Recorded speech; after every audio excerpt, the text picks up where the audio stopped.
Mapagpalang umaga sa ating lahat. Tayo pong lahat ay magsitayo na. Ayan, batiin nga po natin ang ating mga katabi ng magandang umaga, kapatid. Ayan.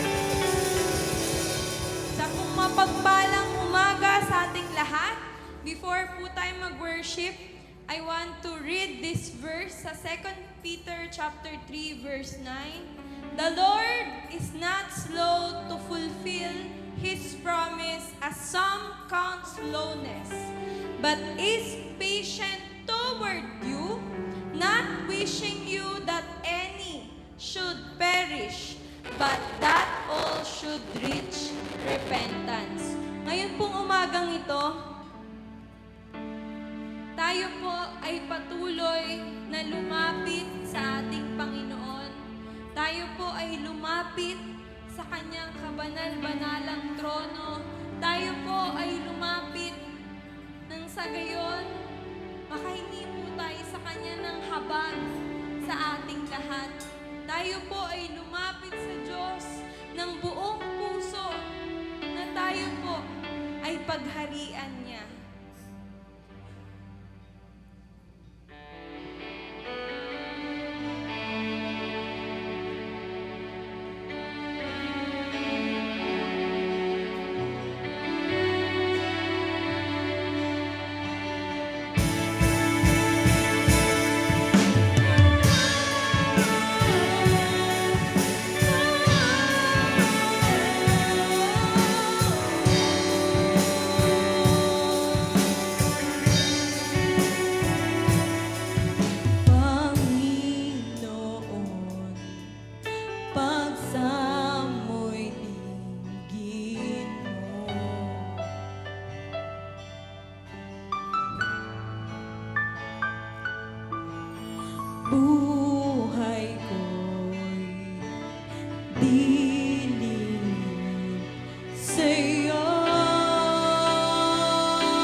hindi ka iniwan, sa Diyos na hindi ka pinabayaan.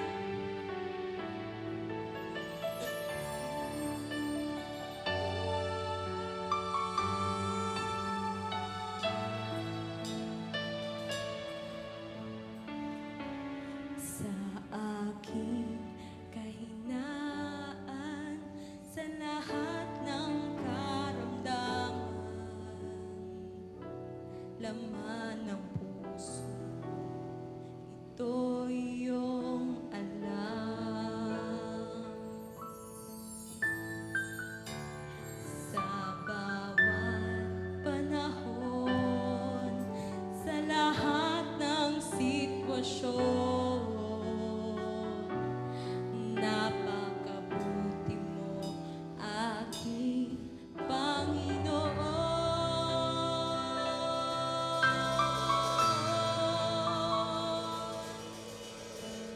Noon at ngayon, magpakailanman, Di ka nagbabago. Sambay ka. Hallelujah. Diyos na walang katulad. Salamat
palakpakan ng ating Diyos na buhay? Yan na po ba yung pinakamalakas na palakpak sa Diyos na lumigtas at nagpatawad po sa ating mga kasalanan? Minsan pa po, palakpakan natin ang ating Panginoon. Alam niyo po ba kapag tayo po ay magbibigay ng palakpak sa ating Panginoon? Alam niyo sa concert, talagang tumatayo pa yan.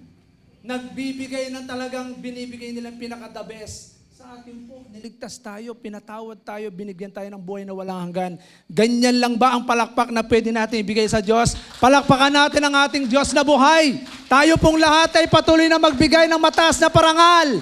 Mga kapatid, ibigay mo yung pinaka-the best. Sabi ko nga sa inyo kanina, yung mga nasa concert hindi pa rin kayo nakakahalata. Sinasabihan ko na kayo. Tandaan po ninyo kapag kayo ay talagang sumasamba sa Panginoon, ang mga tunay na sumasamba, hindi yan tinutulak. Ang tunay na nakakaunawa ng pagsamba sa Diyos, hindi po yan tinutulak. Kusa po yan. Amen po ba?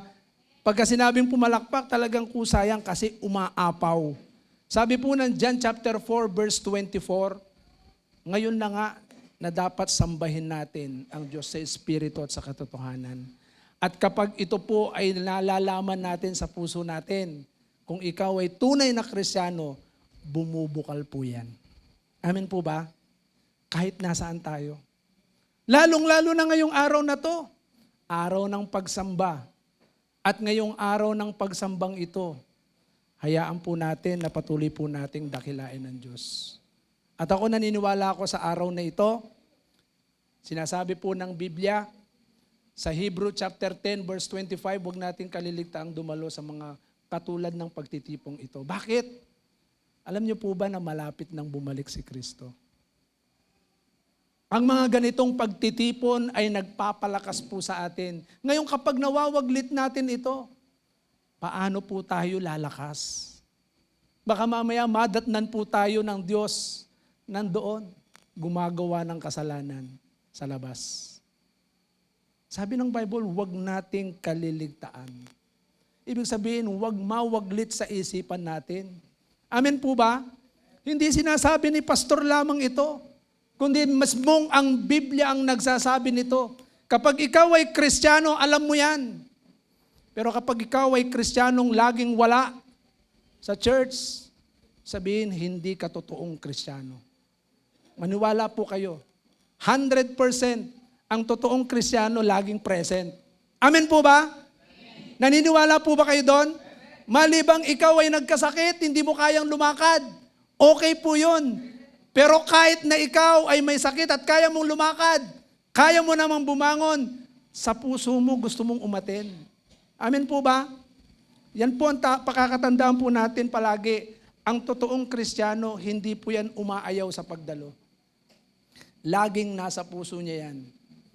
Gaano mang kabisi, gaano mang karami ang ating mga gagawin, alam niya kung ano ang prinsipyo ng Biblia. Ano po ang prinsipyo ng Biblia? But seek ye first His kingdom. Sinasabi ng Biblia, unahin natin siya. Matthew 6:33. Pag inuna natin ang paghahari at ang katwiran ng Diyos, ano po idadagdag ng Diyos sa atin? Ano po? Lahat. Lahat. Subukan niyong unahin yung trabaho. Subukan niyong unahin yung mga assignment sa school. Sa tingin niyo, idadagdag ng Diyos lahat?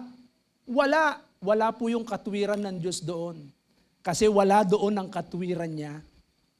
Tandaan po ninyo palagi kapag inuna natin ng Diyos, lahat idadagdag niya. Amen po ba? Uulitin ko ulit, hindi po sinabi ni Pastor yan. Lagi ko pong sinasabi ito. Kapag inuna natin ang Diyos, kung ikaw ay totoong Kristiyano, lagi mong gagawin ito. At magiging bukal sa puso mo yan. Amen po ba? Amen po ba? Ngayon, magagawa lamang po natin yan dahil sa biyaya ng Diyos. Hindi po natin kayang gawin yan. Kaya ngayong umagang ito, hayaan po natin, yanda natin yung ating mga puso. At makita po natin yung biyaya ng Diyos sa buhay po natin. Nais ko pong ibahagi sa atin ang salita ng Diyos na pinamagatang po nating The Grace Behind the Goal. The grace behind the goal. Sa 1 Corinthians 15 verse 10 ay makikita po natin, sa Tagalog po, ang biyaya sa likod ng layunin. Ang biyaya sa likod ng layunin. Mamaya titignan po natin kung ano po ang layunin natin. Amen po ba? So buksan po natin ang ating mga Biblia sa 1 Corinthians chapter 15 verse 10. Ano po ang sinasabi po rito? The grace behind the goal. Ang sabi po rito sa verse 15, ngunit dahil sa kagandahang loob niya, ako'y naging apostol, isang apostol.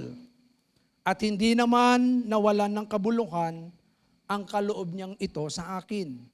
Katunayan, nagpagal ako ng higit kaysa sino man sa kanila. Subalit hindi ito dahil sa sarili kong kakayahan, kundi dahil sa kagandahang loob ng Diyos na nasa akin. So, ang Diyos po ang bahalang magpala sa kanyang buhay at banal na salita, layunin. Ang biyaya sa likod ng layunin. Lahat po ba tayo ay may mga layunin sa sarili natin?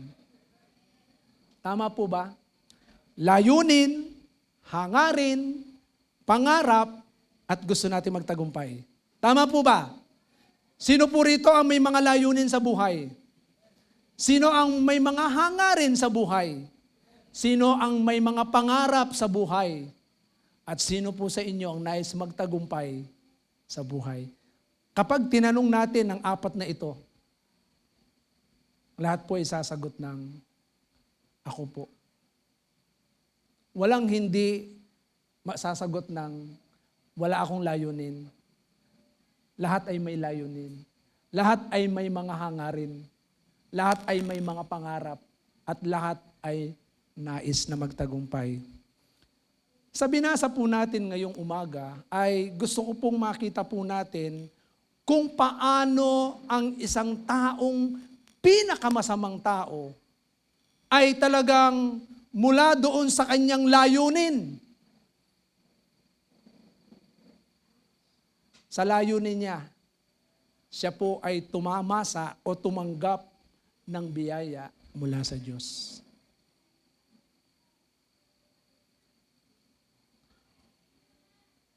Si Apostol Pablo ay isang dakilang taga-usig. At siya rin po ay tinawag din dakilang apostol. Siya po ay higit sa lahat ng mga apostol. Pero bago yun, si Apostol Pablo ay siya po ang pinakadakilang taga-usig ng mga iglesia nung unang panahon. Kaya nga po sa 1 Corinthians chapter 15 verse 9, tingnan po ninyo, siya mismo ang nagsabi, sabi niya, sapagkat ako ang pinakahamak sa mga apostol, ni hindi nga ako karapat dapat tawaging isang apostol, sapagkat inusig ko ang iglesia ng Diyos. Tingnan po ninyo yung behind doon. Doon sa layunin ni Apostol Pablo, nung una, wala sa kanyang isipan na siya'y maging isang apostol. Ni hindi sumagi sa kanya ang maging isang kabahagi ng tunay na relihiyon at tunay na sumasamba, naglilingkod sa Diyos. Hindi sumagi sa kanyang isipan, pero meron siyang ibang layunin. At ang layunin niya ay usigin ang iglesia ng Diyos. Hello? Tingnan po ninyo. Ito yung kanyang layunin noon eh. Dito po, sa Acts chapter 9, tingnan po ninyo ha, sa Acts chapter 9, how Paul, kung paano yung layunin niya, na kung saan si Apostol Pablo ay humingi pa ng ng sulat mula doon sa mga makapangyarihan ng mga tao noong unang panahon, ang mga Pariseo at Skriba. Humingi siya ng sulat para lagdaan at ito'y magpatibay na sa kanyang pagpunta doon sa mga bawat iglesia ng Diyos, walang sino man ang pwedeng bumangga sa kanya. Kaya dito po sa Acts chapter 9, verse 3, tingnan po ninyo kung paano si Apostol Pablo, ito po yung kanyang layunin noon. Pero nabago po yun. Gusto ko pong makita po natin ang sarili po natin dito. The grace behind the goal. Sa Acts chapter 9 ay makikita po natin si Apostol Pablo sa verse 3 hanggang verse 9. Sabi rito, naglalakbay si Saulo papuntang Damasco at nang siya'y malapit na sa lungsod, biglang kumislap sa paligid niya ang isang nakakasilaw na liwanag mula sa langit. Natumba siya sa lupa at narinig niya ang isang tinig na nagsasabi, Saulo, Saulo, bakit mo ako inuusig? Verse 5. Sino kayo, Panginoon? Tanong niya. Ako si Jesus ang iyong inuusig. Tugon ng tinig sa kanya. Tumayo ka at pumasok sa lungsod at doon sasabihin sa iyo kung ano ang dapat mong gawin. Tingnan po ninyo. Ano ang layunin ni Paul? Pumunta doon sa lugar na kung saan naroon ang mga iglesia ng Diyos. Pero along the way, habang siya nasa daan, patungo doon, binago ng Diyos kung ano ang magiging layunin niya sa buhay niya. Verse 7, natigilan at hindi makapagsalita ang mga kasama ni Saulo nang marinig nilang tinig, ngunit wala naman silang nakikitang nagsasalita. Tumayo si Saulo at pagmulat niya ay hindi siya makakita, kaya't siya'y inakay ng mga kasama niya at dinala sa Damasco. Verse 9, hindi siya nakakita sa loob ng 3 araw at hindi rin siya kumain ni uminom. Sa chapter 22 ay makikita rin po natin dito kung paano si Apostol Pablo ay nagpapaliwanag. Sa chapter 22, verse 6, nang malapit na ako sa Damasco, magtatanghaling tapat noon may biglang kumislap sa aking paligid na isang matinding liwanag mula sa langit. Bumagsak ako sa lupa at narinig ko ang isang tinig na nagsasalita sa akin, Saulo, Saulo, bakit mo ako inuusig? Ako'y sumagot, sino po kayo, Panginoon? Ako ang inyong Panginoon.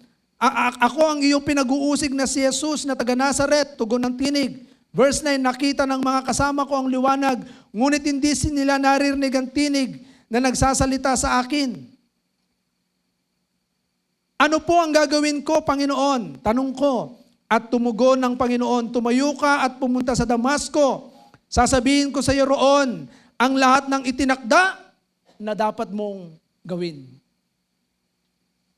Ulitin ko po ulit. Sasabihin ko sa iyo ang lahat ng itinakda na dapat mong gawin. Nabulag ako dahil sa matinding liwanag na iyon. Kaya't ako'y inakay na lamang ng mga kasama ko at dinala sa Damasco. Tingnan po ninyo. Sa chapter 26, verse 12 hanggang 18, tingnan po ninyo kung ano po yung nangyari. Iyan ang layunin, verse 12 iyan ang layunin ng pagpunta ko sa Damasco. Taglay ang kapangyarihan at pahintulot ng mga punong pari. Nang katanghaliang tapat habang kami naglalakbay, nakita ko, Haring Agripa, ang isang nakakasilaw na liwanag mula sa langit, ito'y maliwanag pa kaysa araw. Totoong nakakasilaw ang liwanag sa paligid naming magkakasama. Kaming lahat ay natumba sa lupa at narinig ko ang isang tinig na nagsasabi sa akin, wikang Hebreo, Saulo, Saulo, bakit mo ako pinag-uusig? Sinasaktan mo ang iyong sarili sa ginagawa mong iyan. Para mong sinisipa ang matulis na bagay.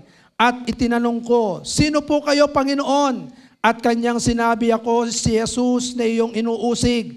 Tumayo ka, nagpakita ako sa iyo upang italaga kabilang aking lingkod at magpatotoo tungkol sa mga nakita mo ngayon at sa mga ipapakita ko pa sa iyo. Ililigtas kita mula sa kababayan mong Hudyo at gayon din sa mga Hentil, kung saan kita'y susugo. Imumulat mo ang iyong mga mata. Ibabalik sila sa kaliwanagan mula sa kadiliman. Ililigtas kita sa kapangyarihan ni Satanas at ibabalik sa Diyos. At sa pamamagitan ng pananampalataya nila sa akin, sila ay patatawarin sa kanilang mga kasalanan at mabibigyan ng lugar kasama ng mga taong ginawang banal ng Diyos. The goal, the grace behind the goal. Isang taong handang pumatay. Isang taong ang layunin ay wasakin, sirain ang iglesia ng Diyos. Pero habang siya'y patungo doon, maging ang kanyang mga kasamahan ay walang nagawa. Nang makita nilang nakasisilaw, naliwanag, at narinig yung tinig na hindi naman nila ito nakikita. Hindi nila ito napigilan. At ang mga mata ni Apostol Pablo ay nabulag. Hindi siya nakakita ng 3 araw. Walang nagawa ang kanyang mga kasamahan. Pero tignan po ninyo, ito ang layunin na iba ang kanyang tadhana. Ano po ang nais ng Panginoon sa atin ngayon? Tingnan po ninyo gusto ko pong makita natin sa isang katulad ni Apostol Pablo, isang masamang tao. Pero dahil may layunin ng Diyos at itinakda ng Diyos ang magandang bagay para gampanan. May gampanin si Paul, ang Diyos kay Paul, kay Pablo.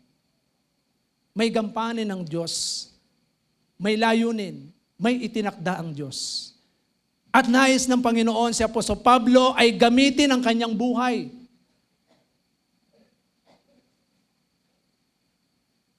Maging sino man siya at ano pa man siya. Tignan po ninyo, kung gaano kasarap makita, kung gaano kaganda na makita natin sa isang katulad din po natin. Sino ba tayo para biyayaan ng Diyos?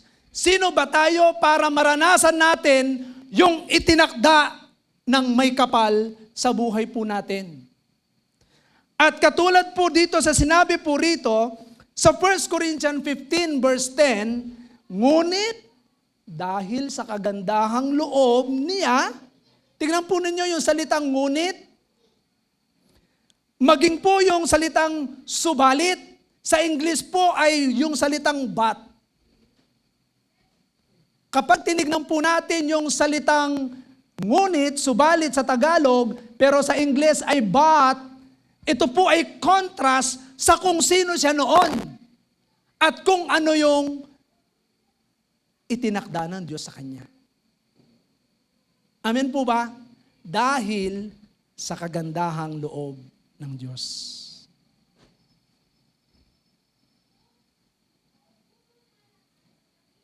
Mga kapatid, kung iisipin po natin sa buhay po natin, sino ba tayo noon? Hello? Sino ka ba noon? Ano ka ba noon? Kapag inisip-isip natin, katulad ni Apostol Pablo, sabi niya, ngunit dahil sa kagandahang loob ng Diyos, sabi niya, sa akin, ako'y naging isang apostol. Hindi dahil sa kakayahan ko, sabi niya, kundi dahil sa kagandahang loob ng Diyos. Kaya nga si Paul ay talagang ipinapakita ni Apostol Pablo yung kanyang kawalan. Bakit? Dahil lamang sa biyaya ng Diyos, Sa biyaya po ng Diyos. Kaya nga po kapag tinignan po natin, yung Ephesians chapter 3, verse 8 ay sinasabi po rito na si Apostol Pablo ay nagsasabi, sabi na po sa Pablo, ako ang pinakahamak sa lahat ng mga pinili ng Diyos. Gayon may minarapat niyang ipagkaloob sa akin ang natatanging kagandahang loob na ito, na ipinapangaral sa mga hintil ang magandang balita tungkol sa di masukat na kayamanan ni Kristo. Mga kapatid, yung kagandahang loob ng Diyos. Ganito nakikita ni Apostol Pablo yung kanyang sarili. Sabi niya, ang tungkuling ito ay anuman yung kanyang ginagawa ngayon, anuman yung kanyang kalagayan ngayon, tanungin ko po kayo, ano ba ang inyong mga gampanin ngayon? Ikaw ba ay guro? Ikaw ba ay estudyante? Ikaw ba ay isang tatay? Ikaw ba ay isang nanay? Ikaw ba ay isang may-ari ng negosyo? Mga kapatid, anuman ang kalagayan mo ngayon, ano po ba ang ipinagagawa ng Diyos sa inyo? Bakit ka inilagay ng Panginoon dyan?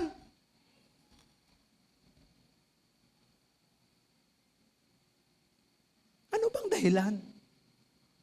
May layunin ng Diyos. Bakit ka nilagay na engineer ka? May layunin ng Diyos. Bakit ka inilagay na leader sa school? May layunin ng Diyos. At ang layunin yan ay hindi dahil magaling tayo. Hindi dahil magaling tayo, kundi dahil sa kagandahang loob ng Diyos. Kaya tingnan po ninyo, ang tungkuling ito ay binigay niya sa akin sa pamamagitan ng kanyang kapangyarihan. Sabi niya, ako ang pinakamahamak sa lahat ng mga pinili ng Diyos, gayon may minarapat niyang ipagkaloob sa akin ang natatanging kagandahang loob na ito. Minarapat ng Diyos na maranasan po natin yung grasya ng Diyos. Yung biyaya ng Diyos. Sa 1 Timothy chapter 1 verse sa unang Timoteo, kapitulo 1. Yan, tingnan po natin ang sinasabi po ni Apostol Pablo rito sa unang Timoteo, Kapitulo 1, talatang 15. Ang sabi ng Apostol Pablo, alam mong ako'y iniwan ng lahat ng mga nasa Asya, kabilang 1 Timothy. Chapter 1, verse 15. Totoo ang pahayag na ito, dapat paniwalaan ng lahat. Si Kristo Jesus ay dumating sa sanlibutan upang iligtas ang mga makasalanan. At ako ang pinakamasama sa kanila. Tingnan ninyo. Yung biyaya ng Diyos sa pamamagitan ni Kristo Jesus, nakikita ni Apostol Pablo na hindi siya karapat-dapat na tumanggap nun. At dahil nakita niya yung biyaya ng Diyos sa kanya, patuloy niyang pinanghahawakan ito sa buhay natin. Sabihin niyo po sa katabi niyo, biniyayaan ka ng Diyos. Diba? Kaya nga, yung timing ng Panginoon kay Paul, pero mo doon sa senaryong papatayin na niya ang mga Kristiyano, sisirain niya lahat ng mga iglesia. Pero nag-intervene ang Diyos dahil merong itinakdang tadhana. Ang layunin ng tao, eto, pero ang Diyos, eto yung kanyang layunin. At sa kanyang layunin, tinwist niya sa pamamagitan ng kanyang biyaya. Nakikita niyo po yon? Kaya nga ang tanong ko sa inyo kanina, sino po rito ang may layunin? Sino rito ang merong mga hangarin? Sino rito ang merong pangarap? At sino rito ang gustong magtagumpay? Lahat po tayo, amen po ba? Kaya sa bawat isa po sa atin, tingnan niyo si Paul. Sabi niya, ako yung pinakamasama sa lahat. Ako po, para sabihin ko sa inyo, hindi ako karapat-dapat tumayo dito. Why? kung babalikan ko yung aking sarili noon, chick boy, chick na, boy pa. Nanlalalaki na, ay nambababae na, nanlalalaki pa. Tingnan niyo yun. Karumal-dumal na kasalanan sa harapan ng Diyos. At talagang, isang arkitekto, naging arkitekto ng kaluluwa ng tao para sa Panginoon. Para yung disenyo na maganda ay makita para sa bawat isa. Amen po ba? Kaya nga tingnan po ninyo, yung timing ng ating Panginoon sa 1 Corinthians chapter 15 verse 8, tingnan po ninyo si Apostol Pablo mula doon sa kanyang pagiging makasalanan. Ito po yung yung timing ng Panginoon. No? Sa 1 Corinthians 15 verse 8 ay, ito po yung timing ng Panginoon. Sabi po rito ni Pablo, sa kahuli-hulay napakita rin siya sa akin, kahit na ako'y tulad ng isang batang ipinanganak ng wala sa panahon. So tingnan po ninyo, yung timing ng Panginoon, kailan kanya gustong gamitin? Hello? Si Pablo, ito yung layunin niya. Gusto niyang maging isang talagang matinding Kasi siya Pariseo siya Parisi si Paul. Matalino yan. Doktor din si Paul. Pero bakit ginawang dakilang apostol ng Panginoon? Yung timing ng Panginoon. Kaya nga dito, tingnan niyo, si Apostol Pablo, dahil yung dahilan ng kanyang, yung layunin niya, mula dun sa pagiging persecutor, ay naging preacher. Amen po ba? Sa Galatians chapter 1 verse 23 ay tinanggap ni Paul yung biyaya at habag ng Diyos. Mula sa pagiging persecutor ay naging preacher of the word. Diba? Dating kalaban ng Diyos, naging kakampi ng Panginoon. Tayo po, ngayon, dati kalaban tayo ng Diyos. Pero ngayon, ano kaya tayo ngayon? Yung tinanggap ni Apostol Pablo na ito na talagang nagbago yung kanyang identity. Sa 1 Corinthians chapter 15 verse 10, patuloy na ina-acknowledge ni Paul yung kanyang identity, yung mission, maging yung accomplishment niya. Nung una, ito yung kanyang identity, persecutor. Ito yung kanyang mission. Ang mission niya ay patayin lahat ng Kristiyano. At yung kanyang achievement ay matapos niyang gawin yon, pag uwi niya doon sa Jerusalem, talagang pararangalan siya ng mga Pariseo at Skriba. Dahil doon sa kanyang mission na yon. Pero tandaan po ninyo, dahil sa biyaya ng Panginoon, nabago lahat yun. Binago ng Diyos ang lahat ng iyon. Ano po ba ang grasya? Ano po ba ang biyaya? Tandaan po ninyo yung biyaya na mula sa Panginoon.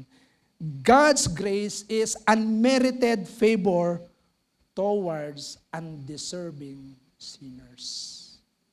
Anong ibig sabihin nito sa Tagalog?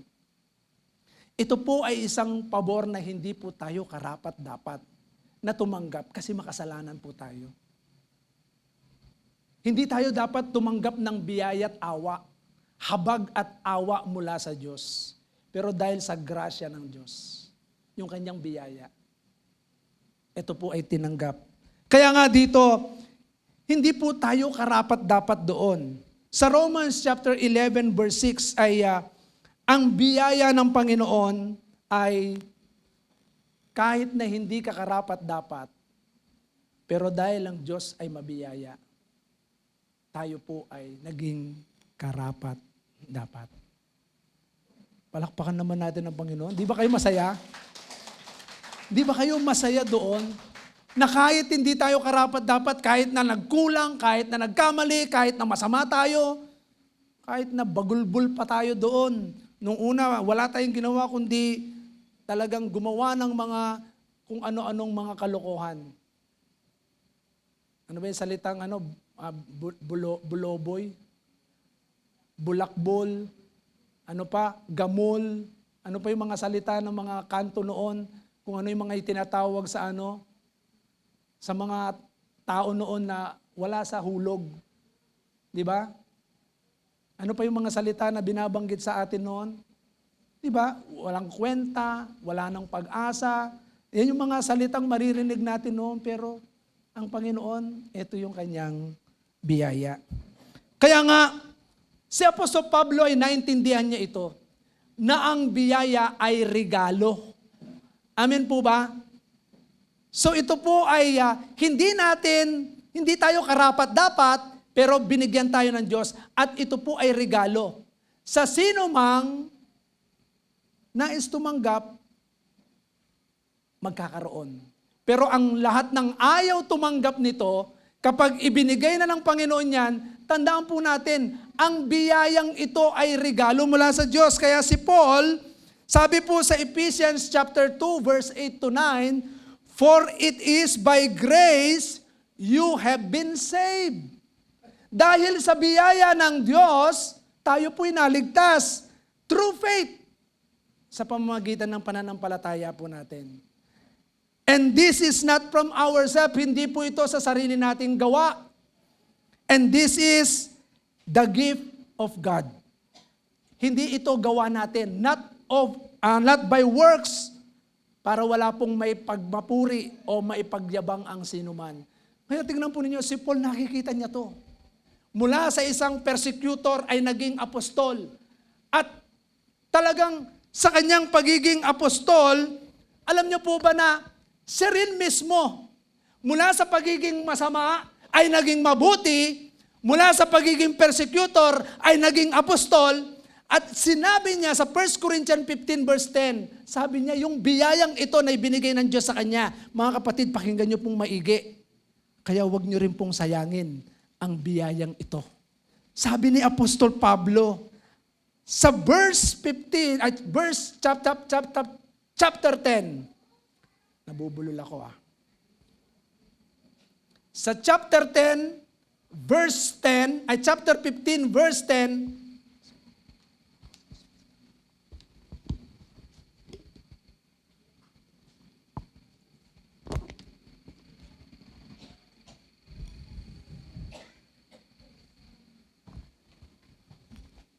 tignan po ninyo yung nakaguhit po diyan.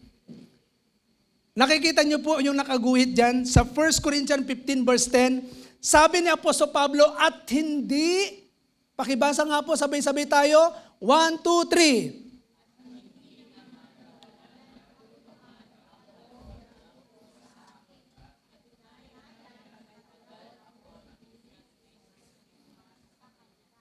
Pwede po bang lakasan po natin ulit, sabay-sabay, 1, 2, 3.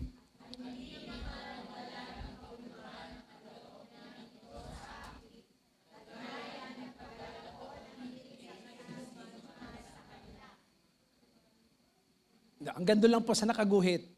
Tignan po ninyo yung sinabi ni Apostol Pablo diyan. Mga kapatid, hindi na sayang yung biyaya ng Diyos. Mga kapatid, huwag niyo sayangin yung biyaya ng Diyos na tinamasa natin mula nung tanggapin natin si Kristo. Amen po ba? Ano ang ginawa ni Apostol Pablo? Para hindi masayang yung tinamasa niyang ito na biyaya. Sabi niya, katunayan nagpagal ako ng higit kaysa sino man sa kanila. Mga kapatid, si Apostol Pablo ay pinatunayan niya. Sabihin niyo nga sa katabi niyo, patunayan mo kapatid. Sige po, lakasan niyo para maintindihan niya. Patunayan mo kapatid. Ang biyaya ng Diyos. Mga kapatid, minsan alam niyo po ba na abuso yung biyaya ng Diyos? Totoo po yan. Kristiyano ka pero hindi makita sa atin ang pagiging Kristiyano. Kristiyano tayo pero hindi natin ipinamumuhay ang salita ng Diyos para maging tunay na Kristiyano. Kristiyano ka pero hindi lumalabas sa bibig natin ang pagiging Kristiyano. Si Apostol Pablo iba. Hindi nasayang ang biyaya ng Diyos. Mga kapatid, saan ka ba naroroon ngayon? Sabi ko nga sa inyo, ikaw ay teacher, ikaw ay inhenyero, ikaw ay may-ari ng kumpanya, ikaw ay nagtatrabaho, ikaw ay isang manggagawa, ikaw ay isang estudyante, ikaw ay leader. Mga kapatid, ikaw ay isang manggagawa, ikaw ay Kristiyano, higit sa lahat Kristiyano. Patunayan mo yung biyaya ng Diyos. Huwag mong sayangin. Amen po ba? Huwag nating sayangin. Kaya nga, tayo pong lahat ay merong pong dapat gawin. Ang dapat gawin po natin at maging layunin ng buhay po natin sa lahat ng ginagawa po natin is to glorify God. Amen? Is to glorify God. Kaya nga dito, sa 1 Corinthians 10:31 and Colossians 3 verse 17, si Apostol Pablo ay binabanggit niya ito, anuman ang ginagawa natin, anuman yung ginagawa natin, do it for the glory of God. Gawin natin ito sa Panginoon. Whatever we do. Amen po ba? Kaya nga si Apostol Pablo hindi nasayang yung biyayang ito. Talagang pinagpagalan niya at siya po ay talagang tumrabaho nito. Mga kapatid, laging nagiging ng mga Kristiyano, ang Diyos naman ay Diyos na mabiyaya. Kahit na magkasala ako, patatawarin pa rin ako ng Diyos. Hello? Wag nating abusuhin ang biyaya ng Diyos. Amen po ba? Bakit? Gusto ko pong makita po ninyo ito. Si Samson ang pinakamalakas na tao sa balat ng lupa. Pero dahil inabuso niya yung grasya ng Panginoon, nakalimutan niya na hindi na niya pala kasama ang Diyos. Alam niyo, mabiyaya ang Diyos, pero may hangganan ang biyaya ng Diyos. Sinabihan siya ng Diyos na huwag kang magpapagupit, huwag kang hahawak ng patay, huwag kang iinom ng alak. Pero si Samson ay patuloy niyang inilagay yung kanyang sarili doon sa pwede siyang magkamali at magkasala. Na sinabihan na siya ng kanyang nanay, huwag kang mag-aasawa nang hindi natin kapanalig. Pero makulit siya. Inilagay niya yung kanyang sarili doon sa lugar na siya po'y mapapahamak. Mga kapatid, bilang Kristiyano, alam mo yan. Kapag alam mong mali, alam mong kasalanan yan, huwag mong gawin. Kapag hindi kalooban ng Diyos, huwag mong gawin. Hello? Alam natin kung ano yung kalooban at hindi kalooban ng Diyos. Alam natin kung ano yung katotohanan. Pero minsan yung biyaya ng Diyos ay naaabuso dahil sa ito yung iniisip natin. Tingnan nyo si Samson. Nung siya po ay gisingin sa huling isa-summarize ko lang po, sa huling ni Delilah, Samson, Samson, nandiyan na yung mga sundalo ng Pilisteo. Pagtayo ni Samson, akala niya kaya pa rin niyang wasakin yung itinali sa kanya. Pero hindi niya namalayan, wala na ang presensya ng Diyos sa kanya. Kasi bakit? Yung biyaya ng Diyos ay inabuso niya. Ano pong nakasulat sa 1 John? Ang mga tunay na anak ng Diyos ay hindi nagpapatuloy sa pagkakasala. May kasalanang hindi humahantong sa kamatayan. Pero may kasalanang humahantong sa kamatayan. Kapag ikaw ay patuloy na nag-disobey sa Diyos, at sinasabi ng Diyos, eto gawin mo. At patuloy pa rin na ginagawa mo yan. ayaw mong sumunod sa Diyos, makikita mo yung biyaya. Mawawala po yan. Tandaan po ninyo, ang biyaya ng Diyos nandyan. Hindi nagbabago ang Diyos, pero may hangganan po ang biyaya. Amen po ba? Sa mga taong ayaw sumunod. Pag ayaw mong sumunod, hindi mo mararanasan ang biyaya ng Diyos. Pero kapag ikaw ay patuloy na sumusunod, mararanasan natin. Patuloy para hindi masayang. Amen po ba? Ano po ang dapat po natin gawin? Meron pong tinatawag na yung biyaya ng Diyos, balanse po yan. There is a delicate balance between God's grace and human effort. Tandaan po natin na talagang katotohanan na tayo nga po ay dahil sa biyaya ng Diyos, pero ultimately na kung saan yung biyaya ng Panginoon kaya natin nagagawa ito dahil sa biyaya ng Diyos. Pero meron pa rin tayong dapat doon sa tinatawag na human effort. Katulad ni Paul, hindi niya sinayang yung biyayang iyon. He worked it out. Kaya nga sa bawat isa po sa atin, yung kaligtasang tinanggap natin, yung biyaya ng Diyos na yan, naligtas na po tayo eh. Wala na po tayo sa sumpa ng kasalanan, wala na tayo sa sumpa ng kahirapan, wala na tayo sa sumpa ng sakit at karamdaman, tayo po ay malaya na po doon. Sa kahirapan, wala na tayo doon. Pero kailangan nating i-work out yung kaligtasan na meron tayo. Pastor, di ba biyaya ng Diyos? Dahil sa biyaya ng Diyos? Yes. Dahil sa biyaya ng Diyos, tayo pinaligtas. Amen? Pero kailangan pong meron tayong gawin. Ano po yung dapat nating gawin? Dumalo ka palagi sa gawain ng Panginoon? Sa tingin nyo, ang Diyos pa ang dadalo sa gawain niya? Hello? Sino po ang dapat gumawa nun? Kailangan kang makinig ng salita ng Diyos palagi. Para lumakas yung spiritual natin. Tanda mo, kain ka ng pagkain. Inom ka ng inom para ikaw ay lumakas. Pero tandaan po ninyo, may pagkain spiritual na dapat pinakikinggan natin. Hindi ka nakikinig. Hindi ba yan ang dapat ginagawa natin bilang mga tumamasa ng biyaya ng Diyos? Hello? Nagbabasa po ba tayo araw-araw ng Biblia? Hello? Nakikinig ba tayo araw-araw ng salita ng Diyos? Hello? Yan yung kailangan nating i-exercise. Work out your own salvation.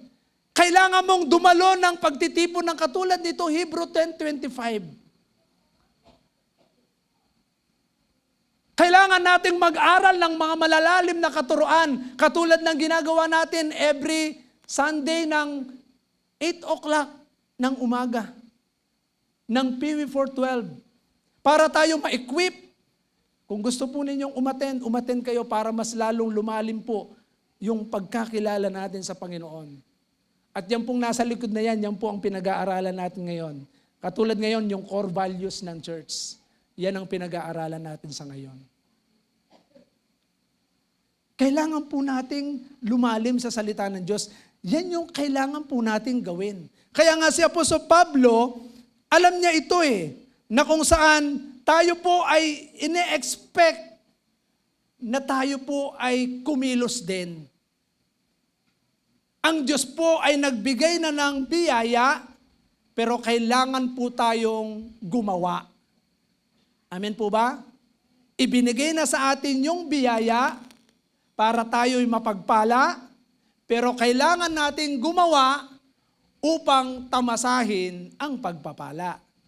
So hindi natin mararanasan yung pagpapala pag nakita ng Diyos na tayo po'y tamad. Tamad na Kristiyano. Di ba sabi nga ni Paul, huwag pakanin ng tamad.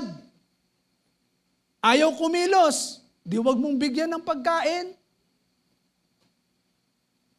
Pinapakain niyo po ba yung mga tamad?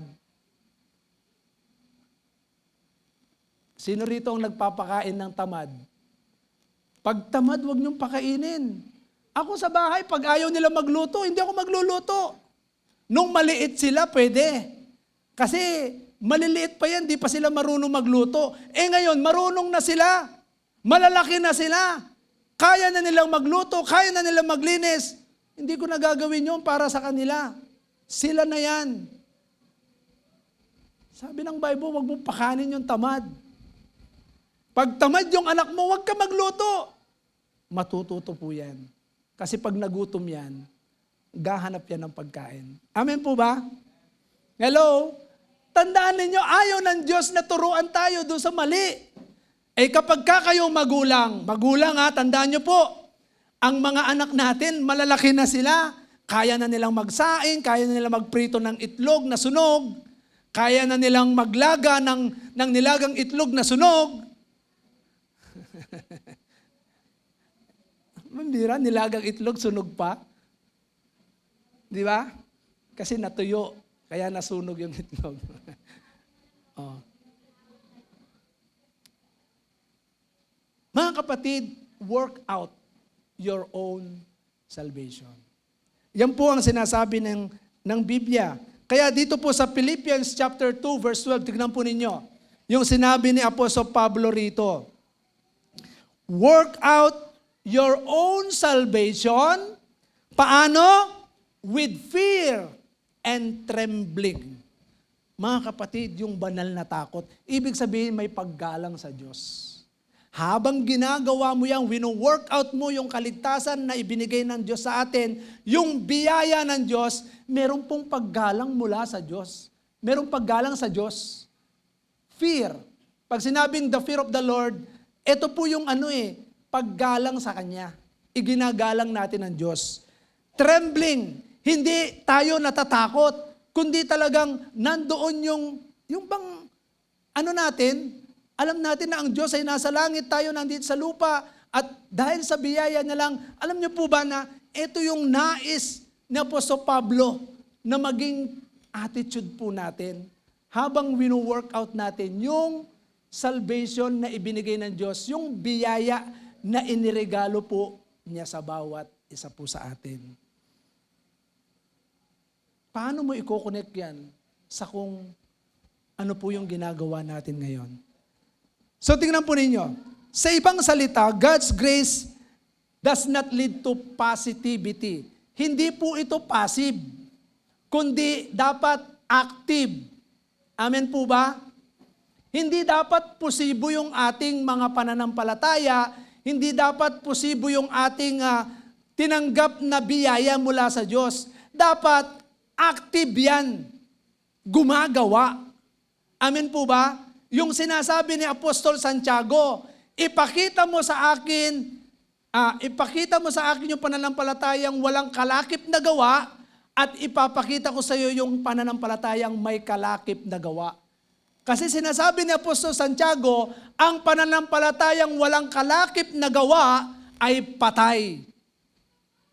Patay. Kasi pagkatapos nating sumampalataya sa Panginoon, yung kaligtasan na yon, dapat may ginagawa po tayo. Kung ikaw ay niligtas ng Panginoon, anuman yung talentong meron ka, anuman yung husay na meron ka, anuman yung tinamasa mo na mga pagpapala mula sa Panginoon, anuman ang kalagayan mo, ano ka man, sino ka man, gamitin mo yan para sa Panginoon. Huwag mong sayangin. Huwag mong sayangin. Kaya ako nga po, meron 3 bagay na ayaw kong masayang. Oras, lakas, pinansyal. Ulitin ko po ulit. Oras, lakas, pinansyal. Tandaan po ninyo yung oras natin, hindi na natin kayang ibalik yan. Pag tumanda ka na, saka mo may isip, maglilingkod ako sa Panginoon. Gusto kong mag-misyon. Tandaan nyo, hindi na kayo magiging misyonero, konsumisyon na kayo. ikaw pa yung aakayin pa doon. Imbis na mabilis na makarating sa misyon. Konsumisyon na kayo doon. Habang bata at malakas. Amen po ba? Amen po ba? At hindi rin tayo pinagkalooban ng mga pagpapala. Alam nyo, may mga timing ang Lord eh. May panahon na bibigyan niya, ibubuhos niya ng todo-todo yung pagpapala. Pero tinitignan ng Diyos kung ano ang puso mo diyan. Amen po ba? Ako nakita ko po yan. Ang Diyos pag binigay niya ang pak, at tinitignan niya kung ano ang puso mo. Sa panahon na pinasagana ka ng Diyos. Amen po ba? At sa panahon na tayo po ay, tatlo yan eh. Yung oras natin. Paano mo ibigay yung oras mo sa Diyos? May oras pa ba ang Diyos sa atin? Mali. May oras pa ba tayo sa Diyos sa kabila ng lahat ng mga kabisihan natin? Mga kapatid, hindi ako maniniwalang wala kang oras. Kasi 24 hours ang ibinigay ng Diyos sa atin. Amen po ba? 24 hours yan. Kaya ako po, tinuturo ko po ito. Sa 24 hours na yan, 888. 38 yan. 38. 88. 88. 3 oras, 38 yan. Sa unang 8 ay gamitin mo ang lahat ng mga mahalaga. Yung mas mahalaga. Amen po ba? Ito paano kayo gumamit ng oras. Sa unang 8 oras, malakas pa kasi tayo dyan eh. Kailangan gamitin mo yung oras na yan, mas mahalaga. Yung pinakamahalaga. Okay? Pagdating sa pangalawang 8 oras, yung mahalaga. Magkaiba po yung pinakamahalaga sa mahalaga. Ibig sabihin, mas mababa na ng yung pinapahalagaan mo. At yung pangatlong 8 oras, yung hindi mahalaga. Parang hindi maganda no? Palitan na lang natin. Hindi masyadong mahalaga. Yan. Sabihin, mahalaga pa rin. Pinakamahalaga, mahalaga, at hindi masyadong mahalaga. So yun po yung paano mo hahatiin yun. Kaya nga kung atin pong titignan, mahalaga po ba ang Diyos sa atin? Ha? Mahalaga po ba ang salita ng Diyos sa atin? So doon mo ilagay yung salita ng Diyos, doon mo ilagay ang Diyos sa pinakamahalaga na oras. Amen po ba? Anong oras po kayo gumigising sa umaga? Sinong gumigising ng alas 3 ng madaling araw? Taas ang kamay. Sige po. Sinong gumigising ng alas 5? Ayan. Sinong gumigising ng alas 7? Sinong gumigising ng tanghali, alas 12? Oh. Kasi depende yan kung ano yung pasok mo. Kung minsan yung iba pumapasok sa gabi. Kaya sa umaga tulog, sa gabi gising. Tama po ba? So iba-iba yan. So babaliktarin mo yan. Para kang nasa ibang bansa. Di ba? Ganon ang mangyayari nun eh. Paano mo gamitin ang iyong oras? Paano mo gamitin ang iyong lakas? Paano mo gamitin ang mga salapi na meron ka? Kaya ako, sa totoo lang, dahil sa biyaya ng Panginoon, lahat po yan mula sa Diyos. Amen po ba? Yung oras, yung lakas, at maging yung pera na meron po tayo. Yung mga biyaya. Kaya nga dito, ang sabi po rito ni Pablo, dahil nga po doon sa kanyang tinamasa, mula sa pagiging persecutor, ay naging preacher. Siya po ay naging great apostle. Pero tingnan po ninyo yung kanyang salita rito. Ginamit po niya yung biyaya ng Diyos. Kaya sa bawat isa po sa atin, anuman po yung ating mga marating, umabot man tayo sa rurok ng tagumpay, yung layunin natin, yung hangarin natin, yung pangarap natin, at tagumpay, huwag mong kakalimutan yung biyaya ng Diyos. Kasi marami, kapag nandun na sa rurok ng tagumpay, natatabunan po ang biyaya ng Diyos. Pero si Paul hindi. Tingnan po ninyo, dito po sa sa 1 Corinthians 15 verse 10, yung salitang yet not I. Nakita nyo? Pero makikita nyo po yung unang guhit dyan, talagang nagtrabaho si Paul. Masipag si Paul. Talagang pinagtrabahuan niya at sa lahat ng apostol, nakahigit po siya. Kasi bakit? Masipag siya. Tinrabaho niya talaga yung layunin na itinakda ng Diyos sa kanya. Kaya sa bawat isa po sa atin, ano man yung narating po natin ngayon, mga kapatid, hindi dahil sa ikaw ay magaling, hindi dahil sa ikaw ay matyaga, hindi dahil sa ikaw ay mabuti, hindi dahil sa ikaw ay napakasipag. Mga kapatid, nangyari yan. Yet not I, sabi ni Paul. Yung salitang yet not I, eto po yung yung tumatabas sa kanya. Tumatabas sa kanya. Kaya minsan parang ang natin, pag may ginawa tayo, sa akin ako yan eh. Mga kapatid, yet not I. Subalit, hindi ako. Amen po ba? Kailangan maipakita po natin sa buhay po natin ito. Hindi tayo. So kung pinagpala ka man ng Panginoon ngayon, hindi tayo yan. Kung malakas ka man ngayon, magaling ka man ngayon, anumang ministeryo ka at napapabuti mo yan, hindi ikaw yan. Tingnan nyo, yet not I. Kaya nga, ito yung qualification statement ni Paul na kung saan ito yung nag-aalis sa kanya doon sa kanyang pagiging mayabang. Kaya po hindi po tayo dapat maging mayabang.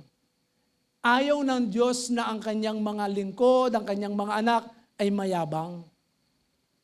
Mga kapatid, tinawag tayo ng Panginoon, inilagay tayo ng Panginoon kung saan man tayo ginagamit ng Diyos.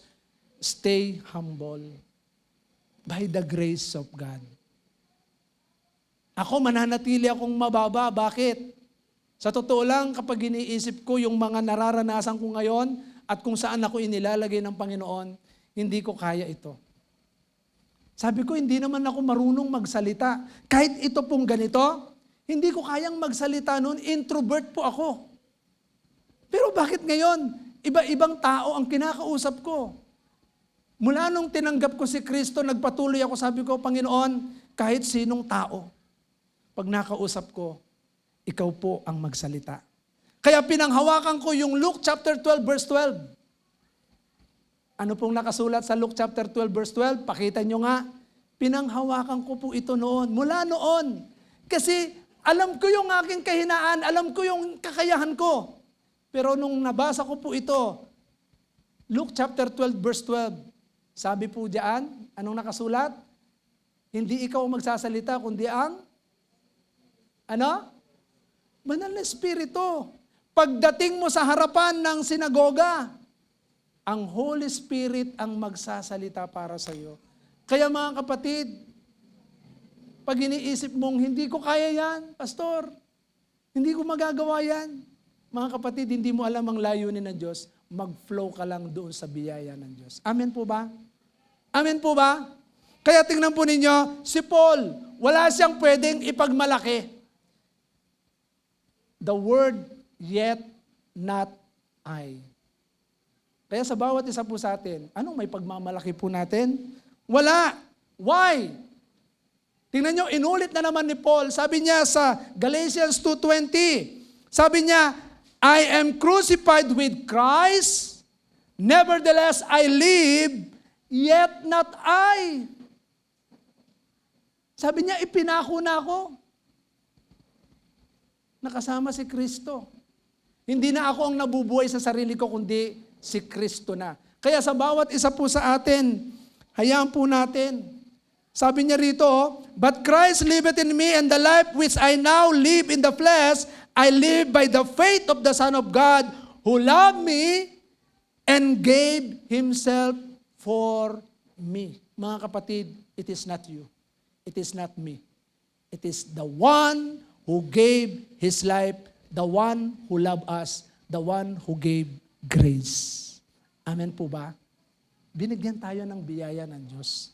Kaya, sa lahat ng ginagawa po natin, sabi po ng 1 Corinthians chapter 11 verse 1, "Imitate me as I imitate Christ." Sabi ni Paul. So lahat ng gagawin po natin, sundin po natin yung ginawa ni Paul. Amen po ba? Ito yung ano niya eh.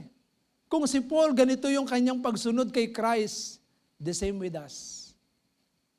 Whatever we do, let us glorify God sa ating mga buhay. Ngayon, ang grace is an active and continual work in the lives of God's people. Continuous po ito. Yung biyaya ng Panginoon, continuous yan. We cannot boast about who we are or what we have done because we owe everything to God. Lahat ng ito'y galing sa Diyos. Wala kang pwedeng ipagmalaki sa lahat ng kung ano ka, sa lahat ng kung anong meron tayo, at kung anuman ang ginawa natin. Lahat po yan, we owe to God. Mula ito sa Diyos. Kaya nga, si Paul, naintindihan niya, we are nothing and can do nothing without the grace of God. Without Christ. Kasi si Christ po yung naging daluyan ng grasya ng Panginoon. Kaya sa bawat isa po sa atin, we can do nothing. We are nothing.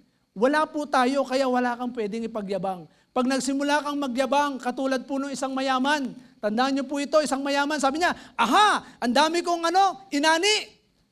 Sabi niya, "Magpapatayo ako ng mas malaking kamalig, gigibayin ko to." Sabi niya, "Wala akong gagawin kundi kakain, iinom, at magpapakasaya." Wala siyang ginawa kundi para sa Diyos. Inalis niya yon. Kaya mga kapatid, pagka nagsimulang magyabang na tayo, God resists the proud. Ayaw ng Diyos ang mayabang. Kaya sa church, hindi po pwedeng mayabang. Amen po ba? Sabihin niyo sa katabi niyo, huwag kang maging mayabang. Okay? So tingnan po ninyo, ano po yung makikita natin sa grace?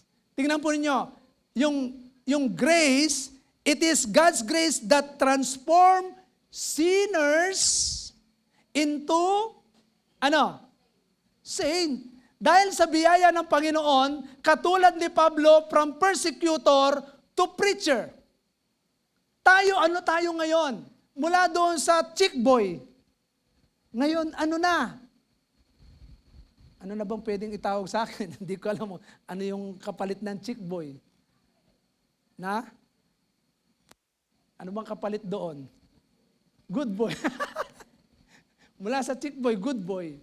Ang galing ni Brother Philip Oh. Mula doon sa chick boy, good boy, sabi ni Brother Philip. Di ba? Ikaw, ano ka nga dati? So ito po yun Mula doon sa makasalanan ay naging saint. Ibig sabihin po ng saint ay holy, sacred, pinapaging banal, at tayo po ay pinatawad na. Believers of Christ. Amen po ba? Pangalawa, it is God's grace that gives us the strength and ability to do worthwhile things for God's kingdom. Nagagawa po natin yung mga mabubuting bagay because of God's grace. Amen po ba? Yung worthwhile things for God's kingdom. Bakit ka nakakapaglingkod sa Panginoon? Bakit tayo nakakaawit? Bakit natin nagagawang tumulong sa mga nangangailangan? Yan po ang biyaya ng Diyos. Amen po ba? And lastly, it is God's grace that makes our lives and ministries fruitful. Amen po ba? Mabunga. Tayo po ay nagiging mabunga. Ang buhay mo, ang ministeryo na meron po tayo, tandaan po natin, Kahit hindi ka nagmi-minister sa church, sa bahay ay minister po tayo sa loob ng bahay. Amen po ba? At the same time, we are all part ng ministers sa loob ng iglesia ng Panginoon. Kaya nga, dahil sa biyaya ng Panginoon, we will become fruitful. Tayo po ay magiging mabunga. It is by the grace of God. So, in conclusion, mga kapatid, dahil sa ganitong nangyari kay Paul, from persecutor to a preacher of the message of God, ay pwede po bang sabihin natin ito palagi? Katulad na sinabi ni Paul? Ano yung nakasulat dyan? Ha? Sige po, sabay-sabay po tayo. Ulit. 1, 2, 3. O, sabay-sabay po ulit. Hindi po sabay-sabay. Para tayong nasa school, no? 1, 2, 3.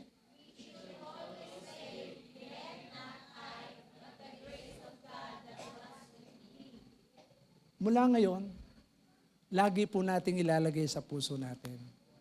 Lahat ng ginagawa po natin ngayon, lahat ng meron tayo ngayon, lahat ng kung ano paman sa buhay natin, hindi po tayo yan.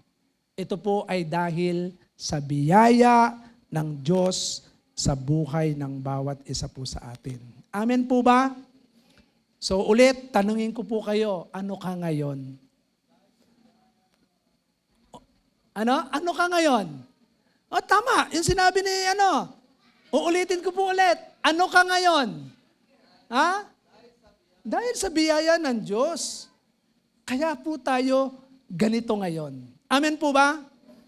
So dahil sa biyaya ng Diyos, kaya sa buhay po natin, patuloy po tayong magpasalamat sa ating Panginoon. Kasi kung hindi dahil sa biyaya ng Diyos, we are nothing. Kaya palakpakan po natin ang ating Panginoon. Amen po ba? So sa oras pong ito, hayaan po natin, nasambahin po natin ang ating Panginoon.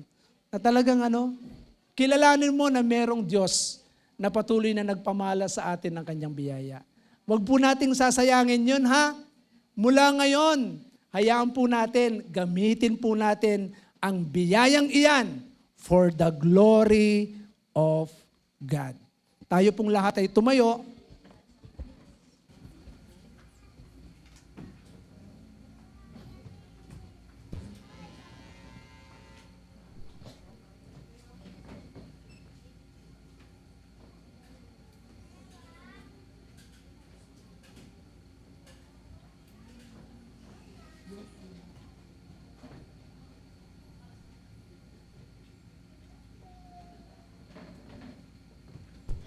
Sa oras pong ito, hayaan po natin na yung paghahari ng Diyos sa atin. Kasi unless na ang Diyos ay maghari, hindi natin magagawa yung kalooban niya. At masusunod pa rin yung naisin natin. Habang inaawit po natin ang awit na ito na patuloy po natin kilalanin ang Diyos na nagbigay ng biyaya sa atin. Amen po ba? At habang tayo po ay patuloy na umaawit sa Panginoon, hayaan mong ilagak mo sa Diyos lahat ng layunin po natin. Tandaan po natin yung layunin natin, eto, pero mas may magandang layunin ng Diyos. Amen po ba? Kapag inilagak mo sa Panginoon, ang iyong layunin, tiyak itutumpak ng Diyos yan. Kaya sa bawat isa po sa atin, pwede po bang tayo po ay umawit sa Panginoon with all our heart? Let us bow down our head and let us worship God. Patuloy po natin sambahin ang ating Panginoon.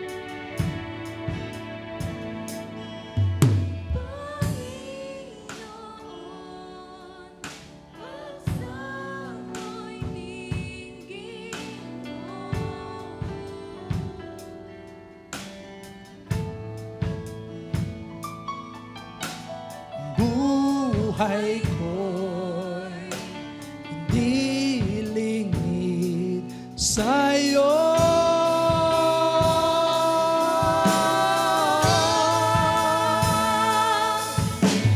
Pintig ng puso, nalalaman mo gawa ng kamay, natatanaw mo, pagharian mo, buhay kong ito, patawarin mo, kasalanan ko, linisin mo, puso't isip ko, upang maranasan ang iyong kaharian, pagharian mo.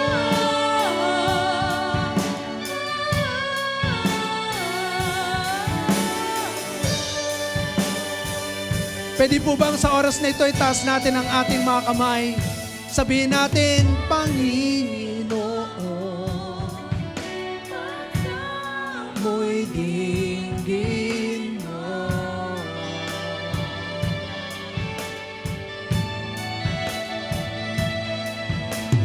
Buhay ko, hindi lingid sa'yo.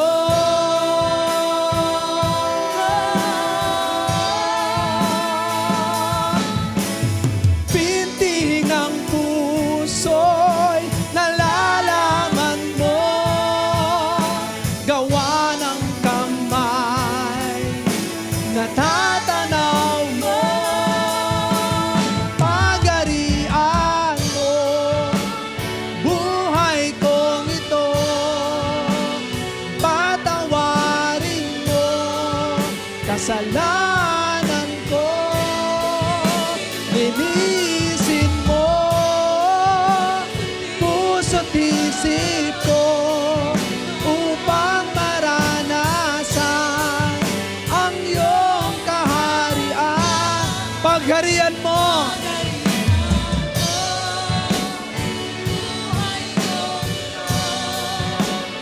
patawarin mo, kasalanan ko, linisin mo,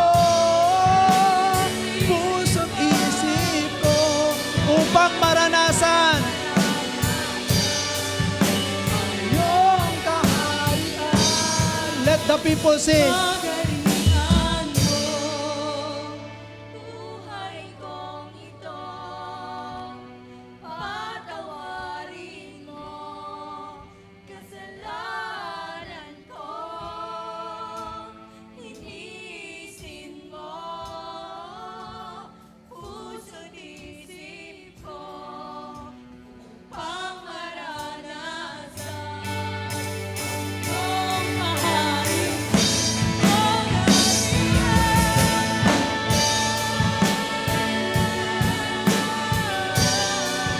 Yes, Lord. Pagarian mo, Panginoon, ang bawat isa. Ang layunin mo, Panginoon, hindi ang layunin namin. Ang hangarin mo, Panginoon, hindi ang hangarin namin ang masunod. Ang pangarap mo, Panginoon, hindi ang pangarap namin ang masunod. Sapagkat sa iyo lamang nagmumula ang tagumpay.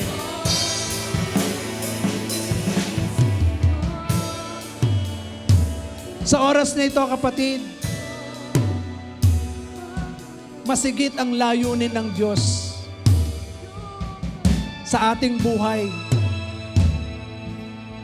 Because the grace behind the goal, anuman ang layunin natin, masigit kapag ang biyaya ng Panginoon ay patuloy mong kinilala sa buhay mo.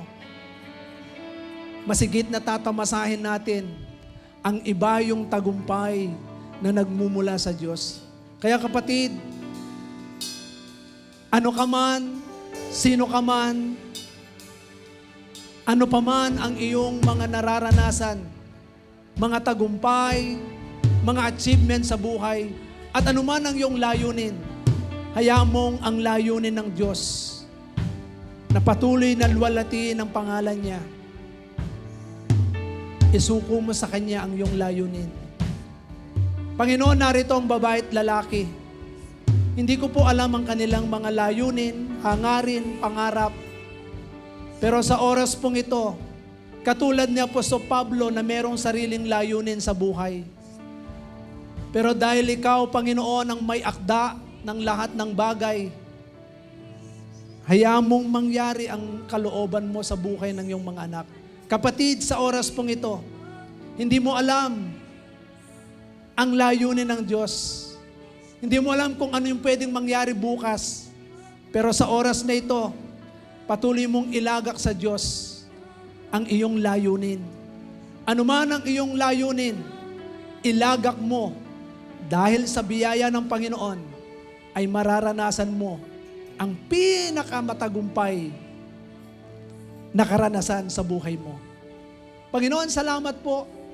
Patuloy ko po, Panginoon, itinataas sa iyo ang bawat individual na mula ngayon, wag po nilang sayangin ang biyayang ito na tinamasa po namin. Maraming salamat po sa biyayang ito na ibinigay mo po sa buhay ng bawat isa.